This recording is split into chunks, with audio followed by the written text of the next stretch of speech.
하나님의 은사와 부르심에는 후회하심이 없느니라.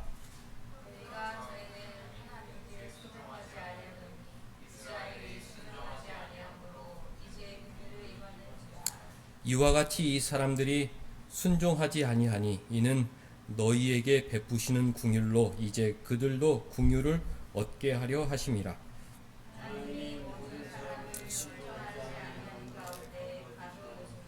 모든 사람에게 긍휼을 베풀려 하심이로다.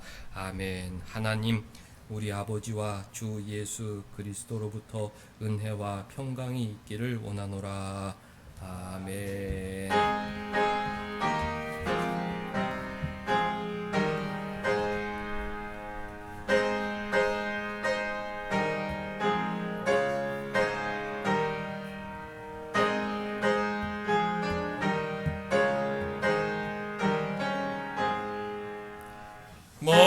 만복의 근원 하나님, 온 백성 찬송 드리고 저천사여 찬송하세. 찬송 성부 성자 성령. 아멘. 할렐루야. 전능하사 천지를 만드신 하나님 아버지를 내가 믿사오며 그 외아들 우리 주 예수 그리스도를 믿사오니 이는 성령으로 잉태하사 동정녀 마리아에게 나시고 본디오 빌라도에게 고난을 받으사 십자가에 못 박혀 죽으시고 장사한 지 사흘 만에 죽은 자 가운데서 다시 살아나시며 하늘에 오르사 전능하신 하나님 우편에 앉아 계시다가 저리로서 산자와 죽은 자를 심판하러 오시리라. 성령을 믿사오며 거룩한 공예와 성도가 서로 교통하는 것과 죄를 사하여 주시는 것과 몸이 다시 사는 것과 영원히 사는 것을 믿사옵나이다. 아멘.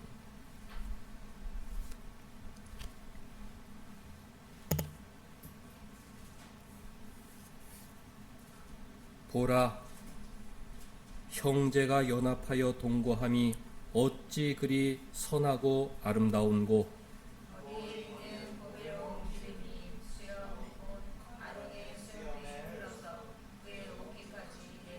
같이 헐몬의 이슬이 시온의 산들에 내림 같도다. 거기서 여호와께서 복을 명령하셨나니 곧 영생이로다. 아멘. 우리 앉으셔서 첫 찬송 부르시겠습니다. 자리에 앉으셔서 우리 20장 함께 부릅니다.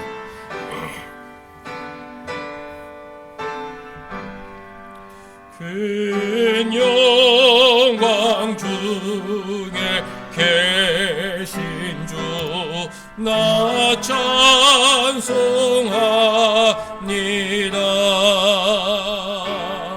영원히 계시 주 이름 나 찬송합니다. 한없이 크신 능력을 나 찬송합니다.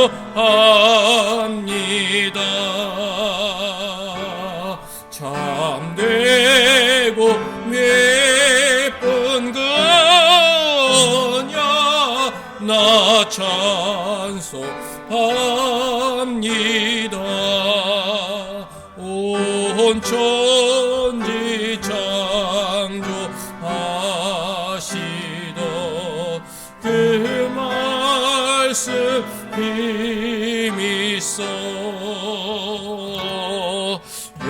영원히 변치 않는 줄 나 믿사옵니다.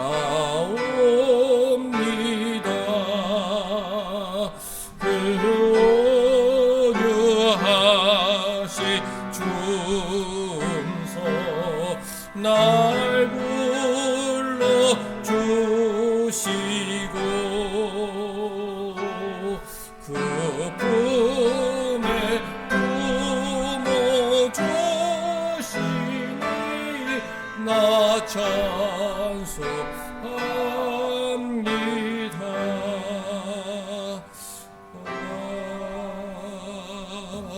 아멘.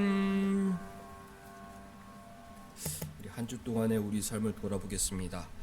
우리는 주님과 함께 십자가에 못 박힌 자다. 내 안에 내가 사는 것이 아니라 주님이 사신다.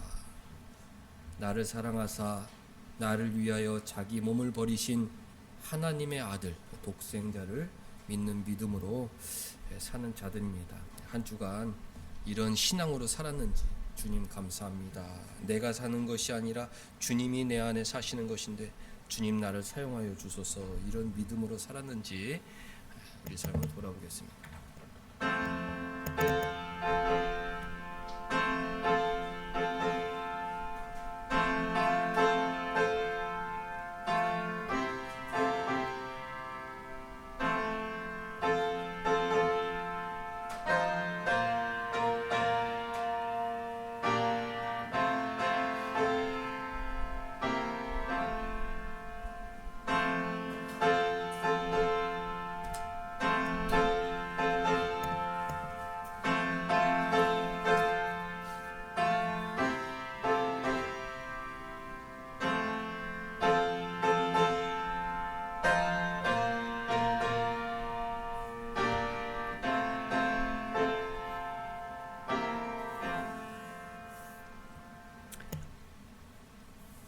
내가 그리스도와 함께 십자가에 못 박혔나니 그런즉 이제는 내가 사는 것이 아니요 오직 내 안에 그리스도께서 사시는 것이라. 이제 내가 육체 가운데 사는 것은 나를 사랑하사 나를 위하여 자기 자신을 버리신 하나님의 아들을 믿는 믿음 안에서 사는 것이라. 나의 주인은 주님이십니다. 내 육체를 통하여 주님의 뜻을 이루어 주옵소서. 내 안에 주님이 살고 계시니 그 믿음으로 살게 하여 주시옵소서. 예수 믿는 믿음으로 살게 하여 주시옵소서. 어떤 환경이나 시대에 있던지 나를 사랑하사 나를 위하여 십자가에 돌아가신 그리스도 예수님의 사랑을 받는 존재라는 것 늘 행복하며 감사하게 하여 주시옵소서. 나의 욕심, 고집, 내 의지 모두 내려놓고 십자가에 못 박히신 예수 그리스도가 사심을 믿고 감사드립니다. 오늘도 온사랑교회 성도들 하나님 앞에 나와 예배드리게 하시니 감사합니다. 온사랑 어르신들 건강을 지켜주시옵시고 온사랑 젊은이들 세상에서 일할 때 주님을 향한 믿음으로 굳게 살게 하여 주시옵소서. 우리 자녀들 주님 주신 사명으로 공부할 때야 지혜와 지식 충만케 하여 주시옵시고 칼에나 불에나 물에나 어떤 위험에서도 늘 전쟁의 위험에서도 지키시고 보호하여 주시옵소서. 대한민국 정의가 살아있는 나라로 우리 위정자들 하나님을 경외하게 하여 주시옵소서. 목사님께서 주시는 하나님의 말씀이 우리 마음밭에 심겨져서 30배, 60배, 100배의 결실이 있게 하여 주시옵소서.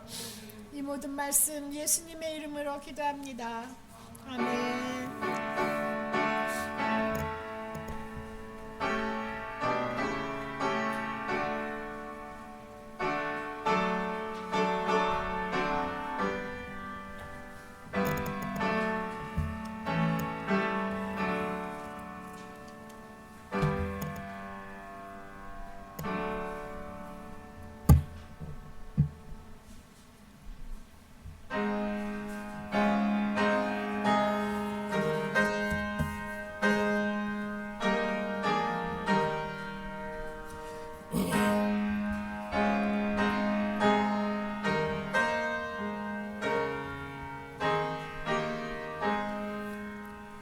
내 구주 예수를 더욱 사랑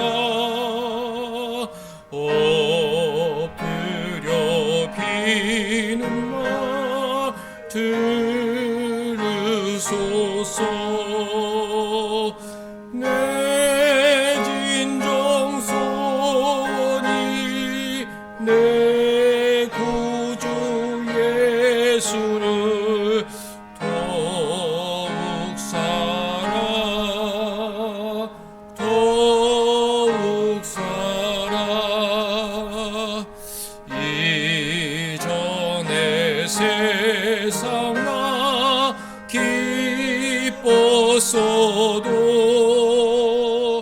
지금 내 기쁨은 오직 예수.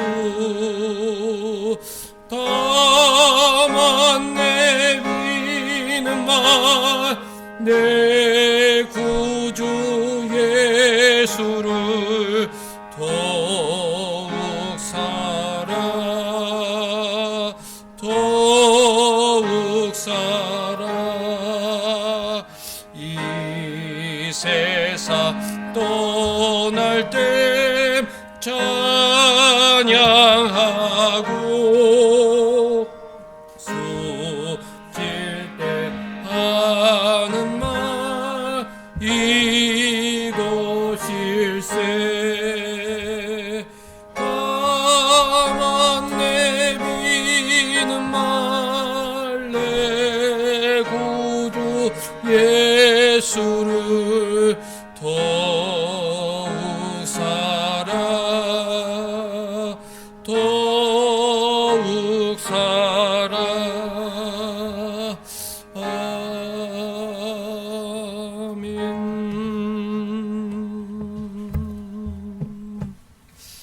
하나님 말씀은 갈라디아서 3장 1절에서 5절까지 한 절씩 번갈아 읽겠습니다. 갈라디아서 3장 1절에서 5절까지.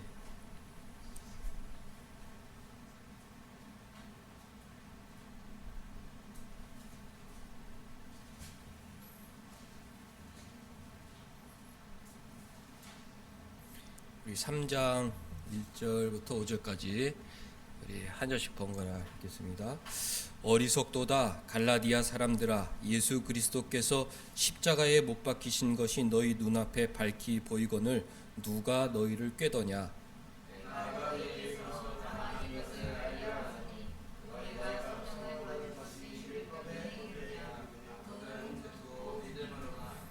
너희가 이같이 어리석으냐. 성령으로 시작하였다가 이제는 육체로 마치겠느냐.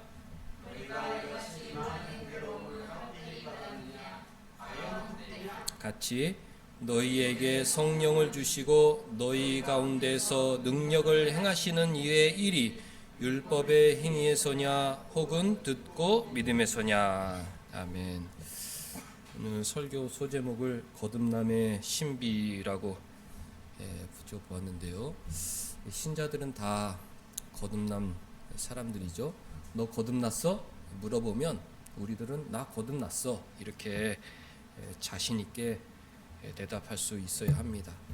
우리 신자들은 두 번 태어나죠. 어머니 뱃속에서 한 번 태어나고 그 다음 예수 믿고 하나님의 자녀로 다시 태어납니다. 세상 사람들은 한 번 태어나죠. 어머니 뱃속에서 죄성을 갖고 태어나 죄를 짓다가 무덤에 들어가지만 우리 신자들은 똑같이 죄성을 짓고 이 땅에 태어나지만 하나님의 은혜로 성령의 은혜로 다시 태어난다. 하나님의 자녀로 다시 태어난다. 그것이 거듭남입니다. 거듭남의 특징은 두 가지인데요. 너 거듭난 줄 어떻게 알아? 나에게 이런 두 가지 특징이 있으니까 나는 거듭난 사람이야. 이렇게 대답할 수 있어야 합니다. 첫째는 예수 믿는 것이죠. 예수님이 하나님의 아들이심을 믿고 예수님께서 나를 위하여 자기 몸을 버리셨다는 그 성경 말씀을 믿는 사람이 거듭난 사람입니다.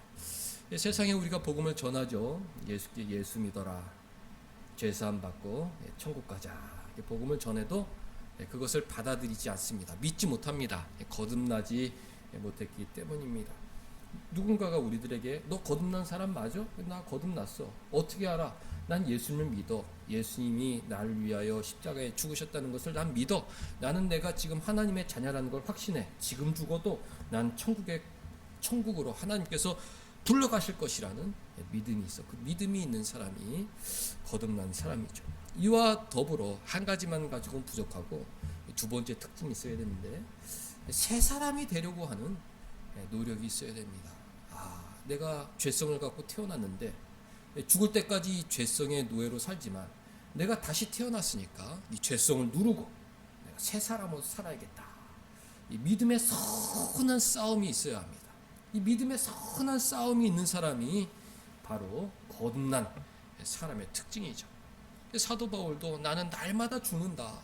나를 쳐서 내가 하나님 말씀에 복종하도록 나는 날마다 내 자신을 훈련한다.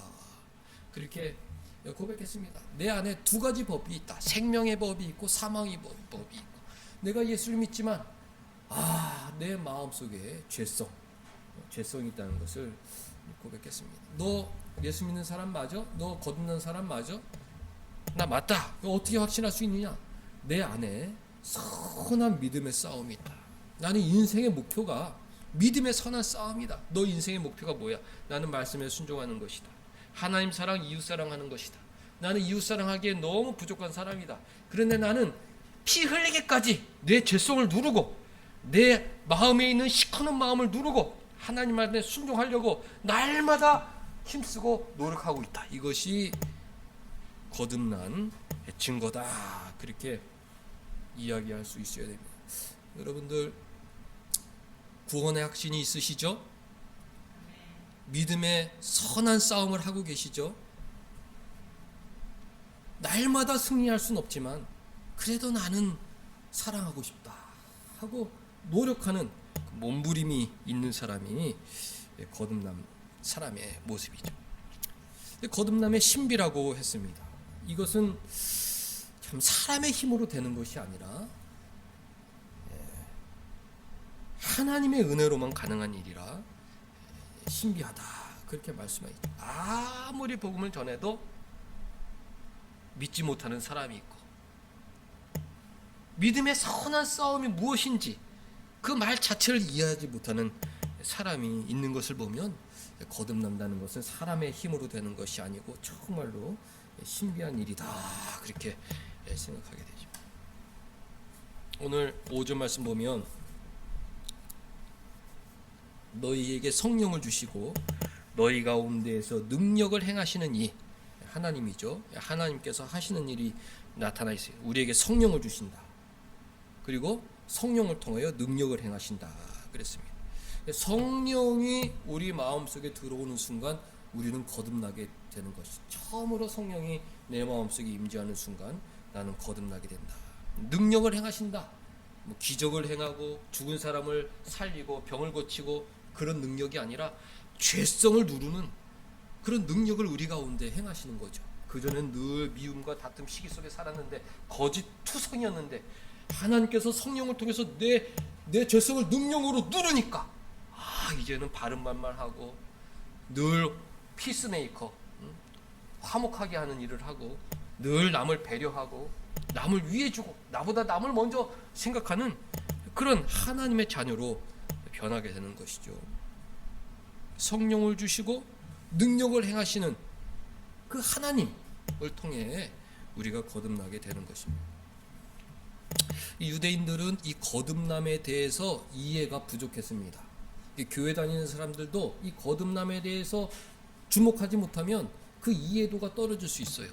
예를 들어서 예수님께서 누구든지 거듭나지 못하면 다시 태어나지 못하면 하나님 나라를 볼 수도 없고 들어갈 수도 없다. 그렇게 말씀하셨는데 우리 같으면 거듭나야 되는구나. 예수를 믿어야 되는구나.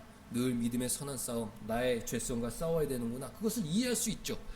그런데 율법학자 니고데모는 모든 유대인들의 정점에 있었던 대학자 니고데모는 사람이 어떻게 다시 태어날 수 있습니까? 다시 어머니 뱃속에 들어갈 수 있습니까? 그렇게 예수님께 반문하였습니다. 거듭남에 대한 이해가 부족했다. 거듭난다는 말 자체가 무엇인지 알지도 못했던 것이죠. 율법의 대학자가 그럴 정도인데 유대인들은 이 거듭남이라는 게 도대체 뭐냐? 다시 태어난다는 게 뭐냐? 우리는 이미 태어나면서부터 하나님의 자녀인데 뭘 다시 태어난다는 말이냐? 이런 오해 속에 살았습니다. 그렇게 그들이 거듭남에 대한 이해가 부족했던 원인들을 우리가 틈틈이 좀 설명을 드렸는데요. 이게 다시 한번 설명을 드리면 이렇습니다. 하나님은 우리와 친밀한 인격적 관계를 원하시죠. 구약 백성하고도 친밀한 인격적 관계를 원하셨습니다. 근데 다 사람이 죄성 있고 죄를 짓기 때문에 그 죄를 사함받지 못하면 하나님과 화목할 수가 없어요. 그래서 하나님께서 제사 제도를 만들어 주셨습니다. 누구든지 죄를 지은 사람은 짐승을 가지고 성전에 와서 그 짐승의 피를 흘리고 그 짐승으로 제사를 드리면 내가 너희들의 죄를 용서해 주겠다, 이런 은혜로운 약속을 해 주셨습니다. 그래서 구약의 백성들은 절기 때마다 또 자기가 자원할 때마다 짐승을 가지고 성전을 찾아 그 짐승 머리에 안수하면서 하나님, 제가 지난주에 이런 죄를 지었습니다. 하나님, 제가 이런 부끄러운 삶을 살았습니다. 저를 용서하여 주옵소서. 하나님께서 이 짐승 머리에 안수하고 제사하면 제 죄를 용서해 주시다고 약속했으니 제가 그 약속을 믿고 하나님께 제사 드리니 저의 죄를 용서하여 주옵소서. 이렇게 이제 제사를 드렸던 것이죠. 이 제사 제도의 핵심은 무엇이냐? 하나님께 대한 감사죠. 이 제사 제도의 제사자의 핵심적인 행동은 무엇이냐? 짐승 머리에 손을 얹고 하나님, 내 죄를 용서하여 주옵소서 회개하는 시간입니다. 짐승 머리에 손을 얹고 기도하면 내 죄가 이 짐승에게 전가시켜 줄 것이라 약속해 주셨으니 하나님, 그 약속을 믿고 기도합니다. 저의 죄를 용서하여 주옵소서. 그런 간절한 회개와 또 제사함의 약속을 주신 하나님께 대한 감사가 있어야만 그 제사가 의미 있는 것입니다. 그것을 통하여 하나님과의 친밀한 인격적 관계를 맺게 되는 것이죠. 주님, 이런 귀한 제사함의 방법을 알려주셔서 감사하다. 내가 어떤 죄를 지어도 주님께서, 하나님께서 내 죄를 용서해 주시니 감사하다. 오늘부터 내가 깨끗한 하나님의 백성으로 살아야겠다, 이러면서 주님과의 그 인격적 관계가 맺어지는 것이죠. 그런데 유대인들은 그 제사 제도의 그 정신을 망각하였습니다. 안수하면서도 이 안수의 의미가 무엇인지 알지 못했고, 그냥 이 짐승을 잡고 짐승을 불에 태워 제사를 드리면 하나님께서 그 짐승을 태운 냄새를 좋아하실 것이다, 이런 아주 저차원적인 미신적인 종교에 빠져들었던 것이죠. 자신의 진실한 회개, 제사 이후에 거듭난 사람으로서의 새로운 삶, 여기에 주목하지 못하고 짐승을 어떻게 잡지, 어떤 방식으로 잡지, 어떻게 태워서 하나님께 제사 드리지, 그 방법에만 몰두하게 된 것이죠. 점점 하나님과의 관계가 멀어져 버렸습니다. 진실한 회개가 없어져 버렸습니다. 제사 이후에 거듭난 사람으로서 새롭게 살아야겠다는 그런 다짐이 없어져 버렸습니다. 오랫동안, 특별히 성경 말라기 이후 마태복음까지 400년의 성경의 침묵기가 있었는데 그 동안에 그 제사의 의미가 무엇인지 전혀 생각하지 못하고 형식적으로 제사를 드리면 하나님께서는 기뻐 받으실 것이다, 이런 아주 미신적인 종교 생활을 하고 있었던 것입니다. 예수님께서 누구든지 거듭나지 못하면 하나님 나라에 들어갈 수가 없다. 율법의 대학자도 거듭난다는 말이 무엇인가, 그 말의 의미를 이해하지 못했던 것입니다. 사랑하는 성도 여러분들, 거듭남의 의미를 잘 이해하시기 바랍니다. 나는 예수님을 나의 구주로 믿고 있는가? 나는 한 주간의 죄를 그 예배 시간에 잠깐 회개하는 시간이 있잖아요. 아무 의미 없이 머리를 숙이고 있으면 그 옛날 맹목적으로 예배드렸던 유대인들과 별 다를 게 없는 것입니다. 내가 머리를 숙인다고 하나님이 기뻐하시는 것이 아니라 하나님, 저의 죄를 용서하여 주옵소서, 진실한 회개가 있어야 하나님께서 이 예배를 기뻐 받으시는 거예요. 나는 정말 믿음의 선한 싸움에 전념하고 있는가? 지난주보다 이제 새롭게 시작할 새 주는 정말 새 삶으로 살고자 하는 그런 다짐이 있는가, 그런 것을 생각을 해 보셔야 합니다. 우리가 삼위일체 하나님을 믿는데 이 삼위일체 하나님께서는 합력하여 우리의 구원을 이루십니다. 그 구원의 원리가 우리를 잘 이해해야 되죠. 성부 하나님은 우리를 선택하십니다. 성부 하나님의 가장 은혜스러운 사역이 무엇이냐? 선택하심입니다. 나를 선택해 주신 것, 그것이 가장 은혜로운 하나님의, 성부 하나님의 사역입니다. 말을 할 수가 있어야 돼요. 선택이라는 말을. 성부 하나님께서 하시는 가장 중요한 일이 무엇이라고 생각하냐? 그것은 선택이라고 생각합니다. 성부 하나님께서 나를 선택하지 않으셨다면 나는 구원받지 못했을 터이기 때문에 나는 성부 하나님의 선택이 제일 좋습니다. 그렇게 얘기할 수 있어야 되죠. 성자 하나님께서는 무슨 일을 하셨느냐? 성자 하나님께서 하신 일 중에 네가 가장 좋아하는 사역이 무엇이냐? 성자 하나님 사역 중에 제가 제일 좋아하는 것은 대속입니다. 나의 죄를 위하여 대신 죽으신 그 대속의 사역을 저는 제일 좋아합니다. 그렇게 말을 할 수 있어야 돼요. 어떤 사람은 저는 예수님께서 장인의 눈을 맹인의 눈을 뜨게 해주신 그 사역이 좋습니다. 저는 예수님께서 물 위를 걸어오신 것이 너무 좋습니다. 뭐 예수님께서 말로 풍랑을 잠잠케 하신 그 사역이 너무 멋있어 보입니다. 그렇게 얘기하기보다는 나를 위하여 십자가에서 죽으신 그 대속 사역이 저는 제일 사랑합니다. 그렇게 대답할 수 있어요. 성령께서 하시는 일은 무엇입니까? 성령께서 하시는 일은 선택, 대속, 성령님의 가장 위대한 사역은 조명이다, 조명하심이다. 그렇게 말을 할 수가 있어야 돼요. 우리 장로교인은 성령의 조명하심을 좋아합니다. 조명이라는 것은 이런 걸 조명이라고 그러잖아요. 캄캄한 방에 이 조명을 밝히면 이 방이 환해집니다. 그전에는 제 마음이 어두웠습니다. 죄악으로 가득 찼습니다. 그런데 말씀을 들을 때 성령께서 제 마음을 조명해 주셨습니다.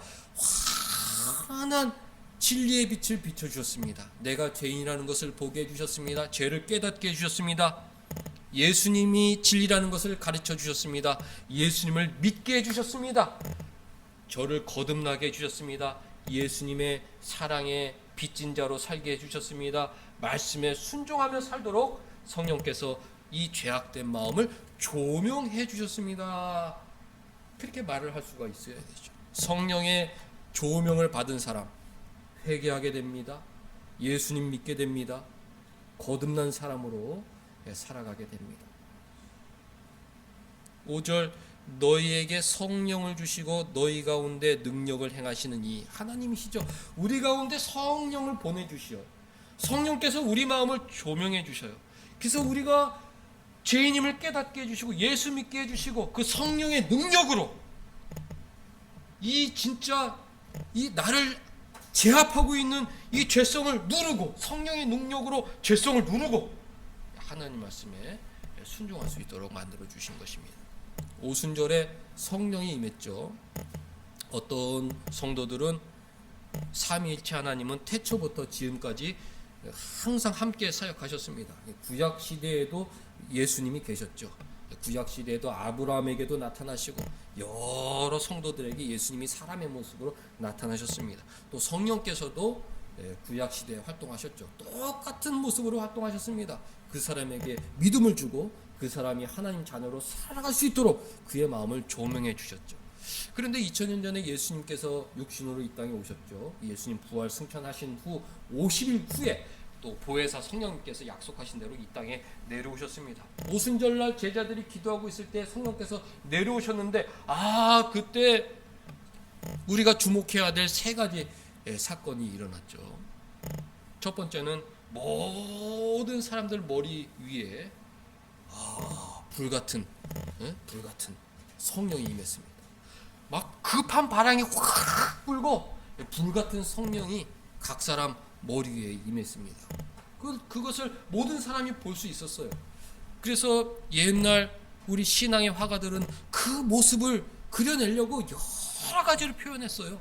촛불 모양으로 기도하는 사람들 머리에 표기하기도 하고 동그란 모습으로 표기하기도 하고 오순절날 기도했을 때 성령이 강림했을 때 각 사람 머리에 임한 그 불의 모습을 표현하려고 여러 가지로 노력을 했습니다. 그만큼 주목할 만한 사건이었죠.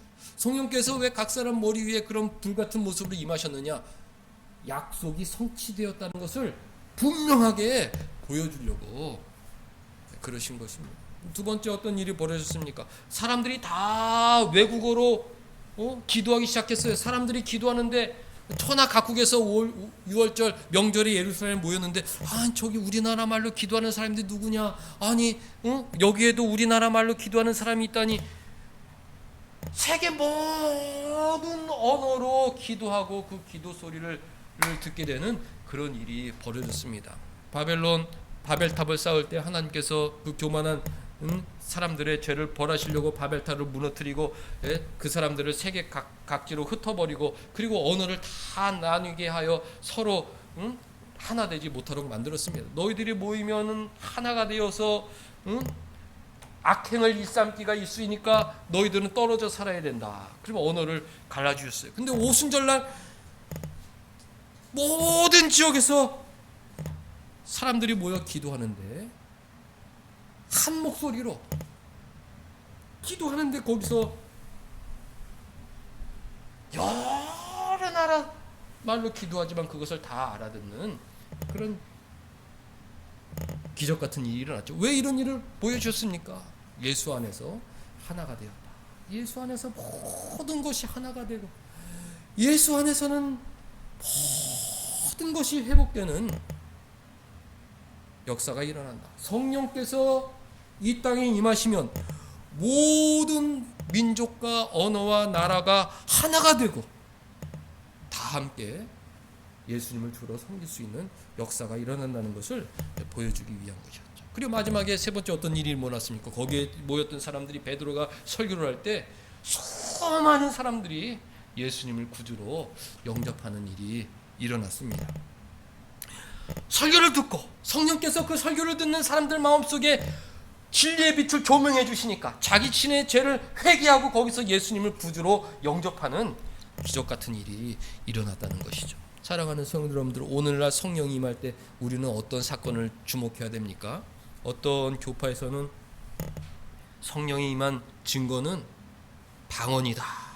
방언을 하지 못하면은 성령이 임한 것이 아니다. 구원받지 못한 사람이다. 이렇게 가르칩니다. 왜 그렇게 가르칩니까? 오순절날 성령이 임했을 때 거기 있는 사람들이 무언가 외국어로 기도를 했기 때문에 성령이 임하면 그런 방언을 한다고 믿는 것이죠. 근데 이것은 정말 성경의 이해도가 없는 것이죠. 만일 그렇게 주장하는 사람들에게 그러면은 성령이 임했을 때 지금도 사람들 머릿속에 그 불이 임해야 된다는 겁니까?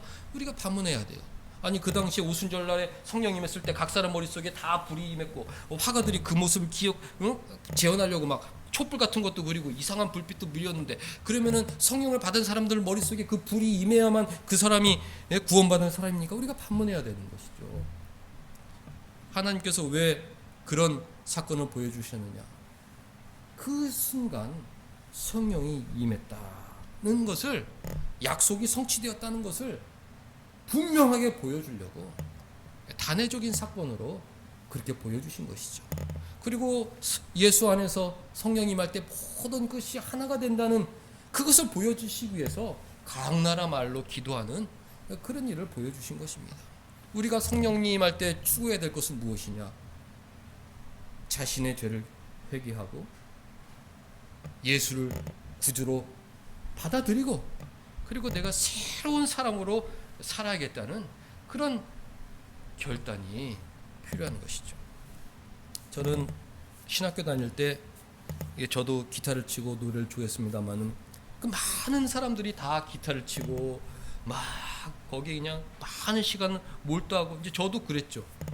이제 그런 것을 보면서 어릴 때 속이 좁을 때 뭔가 신앙의 시야가 좁을 때 그 친구들 보고 너네들은 딴따라다 그렇게 제가 경멸하는 말을 했어요. 저뿐만 아니라 저와 같은 그런 입장에 있는 사람들이 다 그랬어요. 너희들은 딴따라다. 너희들은 하나님을 경배하는 것이 아니라 그 악기 다루는 거 좋아하는 거고 노래 부르는 거 좋아하는 애들이지 그걸로 예배라고 그렇게 얘기하지 마라. 그러면서 어떤 논리를 폈느냐? 진짜로 하나님을 잘 섬기는 사람들은 회개에 전념을 해야 되는데 너희들 딴따라의 삶을 봐라. 너희들이 정말 사람들을 사랑하려고 노력하고 하나님 말씀에 순종하려는 그런 모습이 있느냐? 너희들 그렇게 콘서트하고 헤어지고 똑같이 그렇게 그거보다 더 중요한 거듭남, 새로운 삶, 거룩한 삶에 몰두하지 않는 너희들은 딴따라다 그렇게 경멸했어요. 근데 세월이 지난 후에 보니까 그 말을 저에게 적용하게 되더라고요. 설교하고 예배 인도하고 목사로 살아가지만 내 인생의 목표가 거룩한 삶, 하나님 말씀에 대한 순종, 회개, 이 거듭난 사람으로 사는 것에 고정되어 있지 못할 때가 많았구나. 나야말로 딴따라구나. 이런 생각을 세월이 지난 후에 하게 되었습니다. 찬양을 좋아하는 사람이든 설교를 하는 사람이든 아니면 시장에서 일을 하면서 어렵게 살아가는 사람이든 모든 신자들이 가장 중요하고 최우선적으로 목표해야 될 것이 무엇입니까? 그것은 거듭남의 신비다. 예수를 주로 고백하고 있느냐? 그 다음 나의 죄를 회개하고 거듭난 사람으로서 성령의 능력으로 나를 압도하고 나의 죄성을 짓누르고 사랑하며 살고 있느냐? 그것을 목표해야 한다는 것입니다. 유대인들은 그러지 못했어요. 400년 동안 그 제사 행동 그 자체에만 몰입하고 나 오늘 안식일에 가서 제사 드렸다. 나 안식일에 하나님이 일하지 말라고 그래서 나 아무것도 일하지 않았다. 나는 정말로 하나님 잘 섬겼다. 이런 아주 저차원적인 그런 종교 생활을 하였기 때문에 거듭난다는 말이 무엇이죠? 예수님께 그렇게 물어보았다는 것입니다. 나 주일날 교회 갔다 왔다. 나 교회 가서 찬송 부르고 갔다. 그 단순한 사실만으로 하나님을 기쁘시게 해드리기는 매우 어렵다는 것을 잘 알아야 이해를 해야 되는 것입니다. 예배 가운데 그 옛날 구약의 제사자들이 주님 이 어린 양 머리 위에 손을 얹고 나의 죄를 회개합니다. 내 죄가 이 어린 양에게 전가되게 해주신다고 약속해 주셔서 감사합니다. 저의 죄를 용서해 주시고 새롭게 살게 하여 주옵소서. 그런 다짐이 있었던 것처럼 우리도 주님 십자가 보혈을 의지하고 예배드립니다. 한 주간에 저의 죄를 용서해 주시고 이제 새롭게 살게 하여 주옵소서. 그런 결단이 있어야 하는 것입니다. 어머니 얘기를 자꾸 해서 죄송한데 저희 어머니 훌륭하신 분이에요. 그런데 인간이니 허물 많고 부족한 점도 많이 있죠. 아버지한테 나가라고 그렇게 소리쳤던 적이 있으셨나 봐요. 뭐 부부싸움 하니까 뭐 그럴 수도 있겠죠. 나가라고, 보기 싫으니까 나가라고, 내 몸이 힘드니까 나가라고. 근데 아버지 돌아가신 다음에 매일 전화하면 그 얘기를 계속하세요. 나가라고 했던 말이 난 너무 후회가 된다고. 난 하나님 앞에 너무 마음이 아프다고. 내가 왜 그 아버지를 나가라고 그랬을지 그게 내가 너무 속상하다고. 아버지 천국에 계시니까 걱정하지 마시라고. 아버지가 어머니 잘해준 것만 기억하실 거라고. 예수님한테 어머니가 잘해준 것만 얘기하고 어머니가 나가라고 했던 거 그거 고자질하지 않을 테니까 안심하시라고. 아버지는 다 어머니 감사하게 생각하고 있으니까 걱정하지 마시라고. 좋아하세요. 날 뭐 하고. 옆에 있는 할머니가 이 불을 켜가지고 불을 끄라고, 불을 켜라고, 불을 끄라고 그래가지고 왜 내 말을 안 듣냐고 그래가지고 소리를 질러서 그 할머니를 다른 방으로 보냈어요. 그래서 어머니 그 불을 그 할머니는 어두운 게 싫어가지고 불을 켜라고 그러는데 그걸 자꾸 끄라고 그러시면 어떡합니까? 그래서 말을 돌려가지고 아버지 얘기를 하시더라고요. 그 아버지 나가라고 한 얘기는 다 지나간 얘기니까 잊어버리시고 그 아버지한테 소리 질렀던 게 그게 속상하시면은 이제는 주변에 있는 사람들 속상하지 않도록 그렇게 사셔야 되는 거 아니냐고. 민선 아빠가 목사기 때문에 말을 뭐 바르게 하지만 그게 쉬운 일이냐고. 나는 성격이 고약하기 때문에 그렇게 소리 지르는 일을 못하겠다고 그렇게 얘기를 하시더라고요. 저는 그 말에 이게 그 어머니만의 문제가 아니라 이게 나의 문제고 이게 온 인류의 문제고 이게 성도의 문제구나. 그것을 지난주에도 절감했습니다.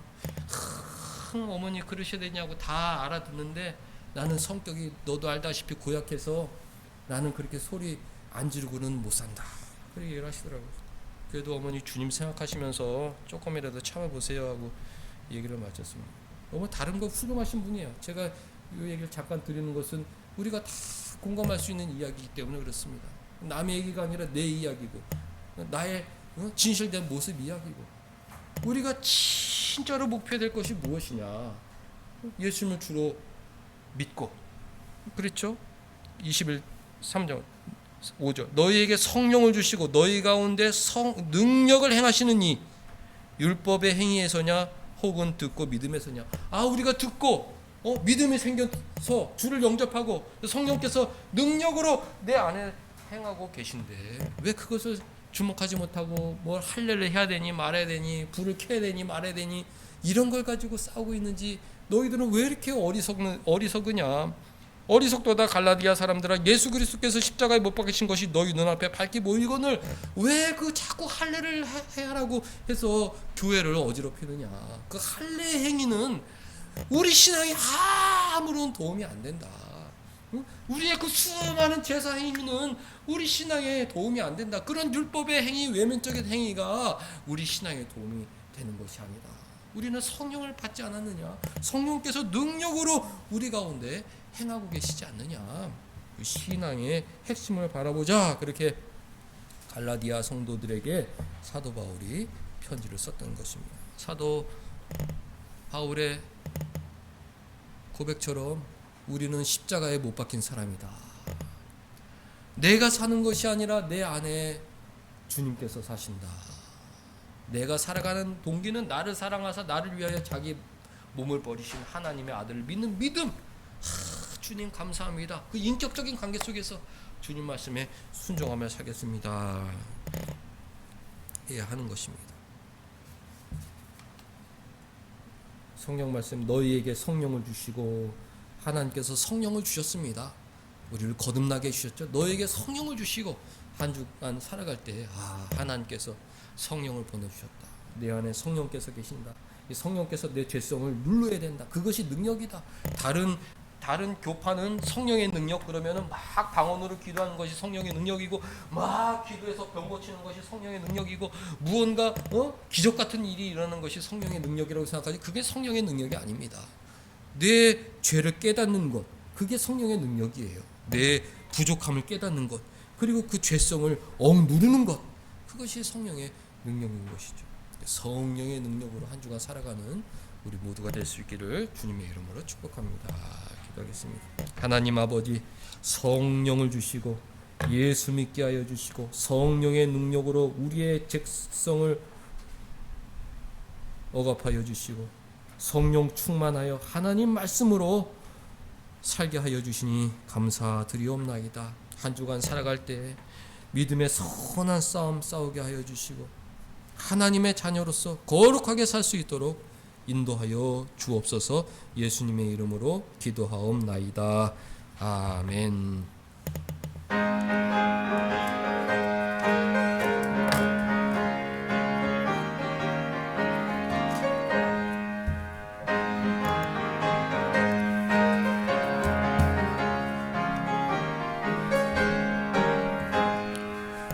내가 매일 기쁘게 순례의 길 행함은 주의 팔이 나를 안보함이요, 내가 주의 큰 복을 받는 참된 비결은 주의 영이 함께함이라. 성령이 계시네, 할렐루야 함께하시네. 좁은 길을 걸으며 밤낮 기뻐하는 것 주의 영이 함께함이라. 전에 죄에 빠져서 평안함이 없을 때 예수 십자가의 공로 힘입어 그 발 아래 엎드려 참된 평화 얻음은 주의 영이 함께함이라.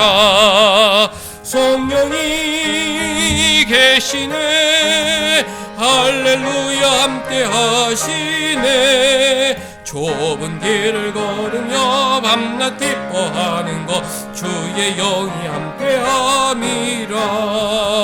나와 동행하시고 모든 염려하시니 나는 숲의 새와 같이 기쁘다. 내가 기쁜 마음으로 주의 뜻을 행함은 주의 영이 함께함이라.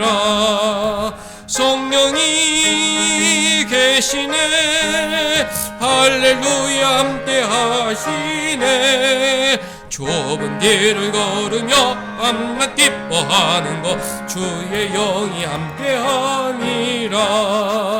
세상 모든 욕망과 나의 모든 정욕은 십자가에 이미 못을 박았네. 어두운 밤이 지나고 무거운 짐 벗으니 주의 영이 함께함이라.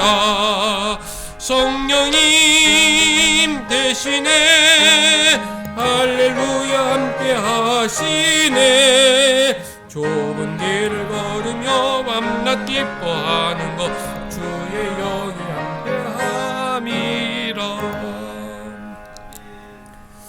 하나님 아버지, 거룩한 주일 함께 찬송하고 기도하고 말씀 듣고 예배하게 하여 주시니 감사드리옵나이다. 성령께서 날마다 저희들 마음을 조명하여 주셔서 우리의 부족과 허물을 보게 하여 주시고 주님을 의지하게 하여 주시고 십자가 공로를 힘입어 새 사람으로 살고자 하는 다짐을 주시니 감사드리옵나이다. 이제 세상으로 돌아가면 세상이 우리를 위협하고 사탄 마귀가 우리 마음에 심겨진 말씀의 씨앗을 훔쳐가려고 할 터인데 성령께서 지켜주셔서 그 다른 어떤 주보다 더 주님 생각하고 더 주님과 친밀히 지나고 주님 말씀에 순종하는 그런 귀한 한 주 될 수 있도록 은혜 내려 주옵소서. 하나님, 박병현 집사님 가정에 새일 허락하여 주시니 감사드리옵나이다. 이 세상에 그 어느 것도 우연으로 일어나는 것이 없으며 다 하나님을 나라를 영광을 위하고 다 성도들을 위하여 하나님께서 태초부터 작정하신 일이라 우리가 믿고 있사오니 하나님 최선을 다하게 하여 주셔서 이 사업장을 통하여 하나님의 영광과 은혜가 풍성히 드러나게 하여 주옵소서. 이곳에서 혼자 있을 우리 송영근 집사님과 아이들에게도 은혜 내려 주셔서 아버지가 잠시 떨어져 있을지라도 씩씩하고 꿋꿋하게 살아갈 수 있는 믿음의 가정 되게 하여 주옵소서. 목사님, 사모님 다 함께 힘을 모을 예정이오니 하나님 하늘문을 여시고 하늘의 은혜를 내려 주셔서 그곳이 새로운 예배 처소가 되게 하여 주시고 하나님을 위한 귀한 일터가 되게 하여 주옵소서. 하나님께서 한 주간 박병조 집사님 페이스 커뮤니케이션, 또 박병현 집사님 새로운 일터, 그리고 각 사람의 직장, 학업 가운데 함께 하여 주시기만을 간절히 원하오며 예수님의 이름으로 기도하옵나이다. 아멘. 다 같이 일어나셔서 우리 3장 찬송 부르신 후에 우리 사랑하는 사람들 축복하겠습니다.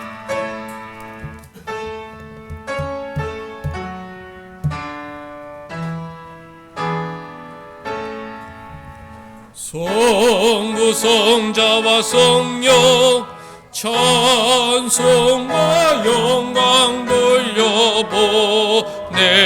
돌려보내세. 태초로 지금까지 또 영원 무궁토록 성삼위께 영광 영광.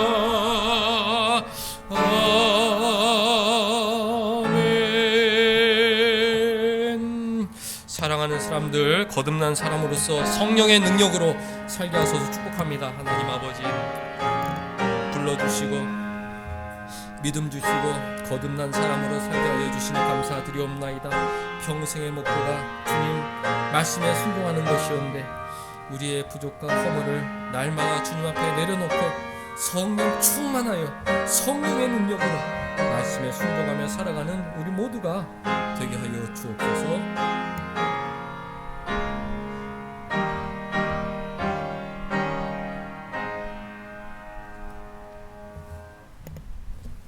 주 예수 그리스도의 은혜와 하나님의 사랑과 성령의 교통하심이 너희 무리와 함께 있을지어다.